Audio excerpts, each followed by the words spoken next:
Someone just eliminated your brother. People are also after you. A gang war is breaking out. Now you're out of options. You just want to dance and play football. Let's see if Han can find his brother's murderer and stop the gang war in this condensed version of Romeo Must Die.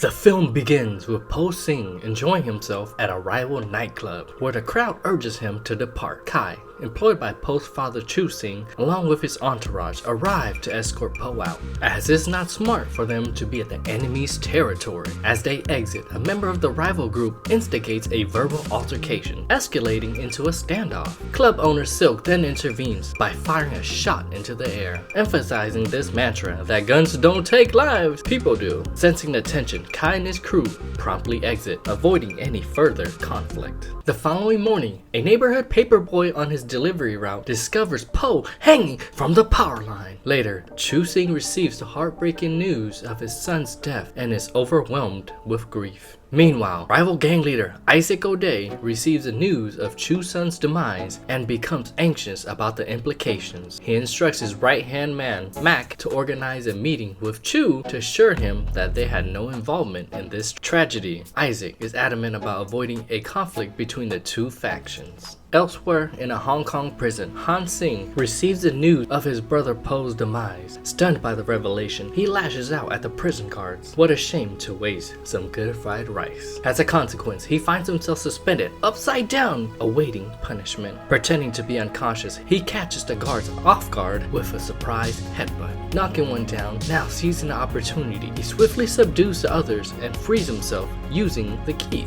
Han then disguises himself in one of the guards' uniform and makes his escape through the prison's front entrance. Back in Oakland, Isaac rendezvous with Chu, offer his sympathies. He pledges to investigate the incident personally. However, Chu remains skeptical, suspecting foul play from Isaac's camp in his son's demise. Isaac passionately denies any involvement, asserting that none of his associates would act so recklessly. Despite the tension, they agree to proceed with their joint business endeavors, having been involved in property acquisitions together. As they part ways, Chu leaves the flowers at the site. Concerned about potential risks, Isaac arranges security details for his son Colin and his daughter Trish. Subsequently, Han boards a flight from Hong Kong and lands in Oakland. He swiftly hotwires a taxi, intending to make his way, but before he can take off, Trish enters the cab. She's fleeing from Maurice, who is an employee of her father. Trish is adamant about distancing herself from her father's illicit dealings. As they set off, Trish realizes Han is definitely not Akbar and that he just stolen the taxi. After some chatting during the ride, Han drops Trish off at her clothing store. Romeo meets Juliet.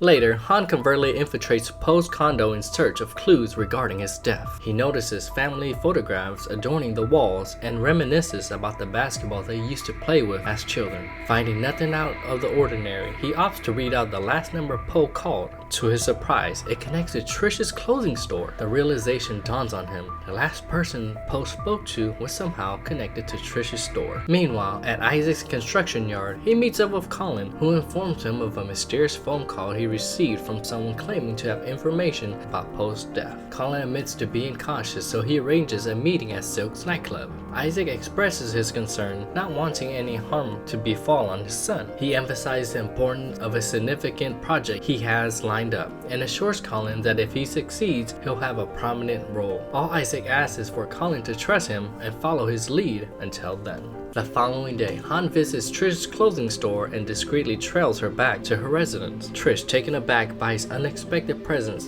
demands that he leaves at once. Han attempts to reassure her and seeks her assistance, explaining that her shop was the last number dialed before Po passed away. Trish speculates that it might have been her brother that he spoke to, but their conversation is interrupted by the arrival of Maurice and his gang, compelling Han to make a hasty exit. As Han encounters Maurice, he tries to pass himself off as a delivery boy, but his ruse is quickly uncovered when they find no food, prompting a chase. They manage to corner Han, but he effortlessly overpowers them, employing a backflip kick. He incapacitates one of them before swiftly descending to a lower level to escape.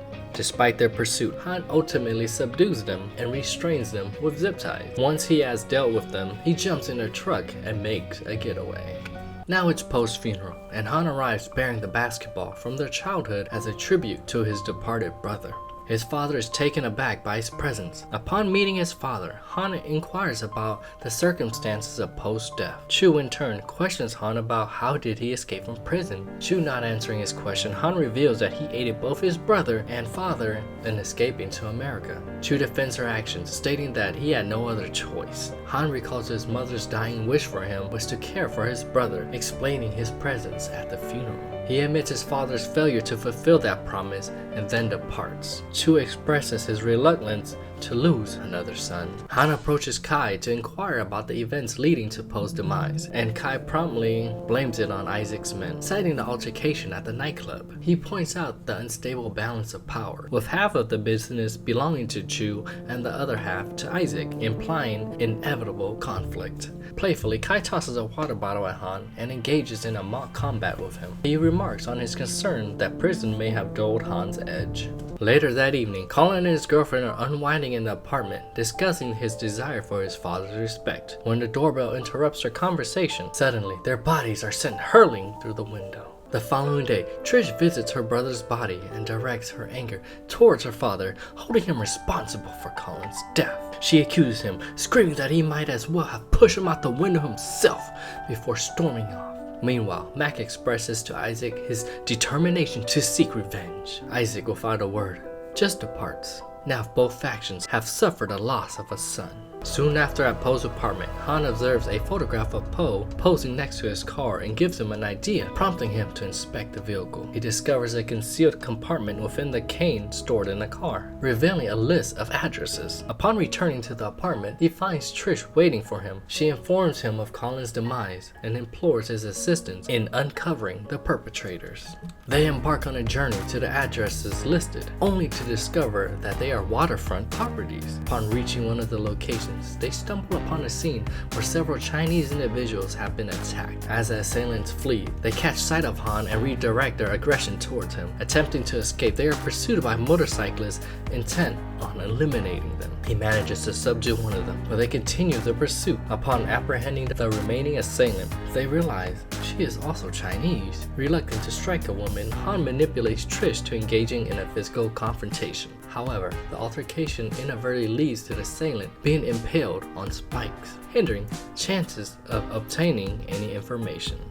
Han reunites with his father, informing him that it wasn't Isaac's men who eliminated his friends, but another Chinese crew. He inquires whether Kai might have any information, but his father assures him of Kai's unwavering loyalty, suggesting that Isaac likely hired an external Chinese gang to instigate the conflict. Following Colin's death, Isaac becomes apprehensive about Trish's safety and arranges for her to relocate it to the former residence as a precaution. Unbeknownst to them, Han secretly trails them. Trish manages to sneak out of her room, and together they venture to Silk's nightclub to investigate deeper into the situation. Han informs her that the properties listed have either been vacated or destroyed, with the exception of Silk's nightclub. As they dance inside the club, Silk notices them and leads them to his office. There, he reveals to Trish that his father has been acquiring waterfront properties and now wants to buy his club as well. Suddenly, Mac barges in and holds him captive, demanding Silk to sign over the deed. Silk refuses, prompting Mac to threaten to sign it himself. In a swift turn of events, Mac eliminates Silk and also incapacitates Han. Han awakens to find himself facing Maurice in a construction yard, offering him a deal. Han proposes that Maurice releases him, he'll spare their lives. However, Maurice and his cronies find amusement in Han's proposition, mocking him in an attempt at negotiation. Determined to escape, Han kicks the desk to create distance, but is compelled to resort to violence when one of the henchmen approaches aggressively. He dispatches a henchman with a powerful blow, only to find himself surrounded by the remaining assailant. Undeterred, Han unleashes a devastating series of kicks, incapacitating the group. As Maurice opens fire, Han takes cover and then improvises a defense using a fire hose. Despite the henchman's relentless assault, Han evades their gunfire with remarkable agility, employing a spinning tool stand as a cover. Utilizing the fire hose as a weapon, Han incapacitates more adversaries until the hose is actually severed. Undiscouraged, he continues his assault, striking down the henchman with the hose itself. With a display of remarkable skill, Han then grabs Maurice and leaps out the window to make his escape and rescue. Trish. Isaac and Mac rendezvous with Vincent to finalize the sale of the acquired property deeds. However, Mac surprises everyone by bringing in Trish as a hostage. He accuses Isaac of being oblivious. His years of covering up shady dealing, including eliminating individuals to secure property deeds. Shocked and enraged by the revelation, confronts Mac, who further angers him, admitting to eliminate Colin for his weakness to comply. In a fit of rage, Isaac lunges at Mac, prompting a shootout. Amidst the chaos, Vincent seizes the opportunity to snatch the documents and flee. In pursuit, Mac fires at the helicopter, compelling Vincent to drop the briefcase containing the documents. Suddenly, Han emerges and disarms Mac with a swift kick, confronting him. Han demands to know why he killed his brother. Mac deflects, suggesting Han to inquire with Chu directly, for it was definitely an inside job. Before Han can respond, Mac draws another firearm and says, "Sorry, Romeo, but you must be unalive." Just in time, Trish intervenes, firing at Mac and eliminating him before he can retaliate. Han hurries back to his father's place to confront Kai. Kai confesses that he felt compelled to remove Han's brother from the equation due to his lack of discipline. Enraged by this admission, Han launches into a ferocious assault, delivering a series of punishing blows before landing a decisive head kick. The fight escalates as Kai retaliates with elbows and a jumping knee strike. Han counters with a twisting fist to Kai's throat, catching him off guard. Determined to end the confrontation, Kai kicks a bowl of hot coals at Han, burning his hands. Seizing a piece of his jacket, Han improvises a makeshift hand wrap and resumes the attack, unleashing a barrage of strikes to Kai's stomach. In a climactic moment, they both leap for a strike, but Han prevails, delivering a devastating head kick that brings the fight to an end.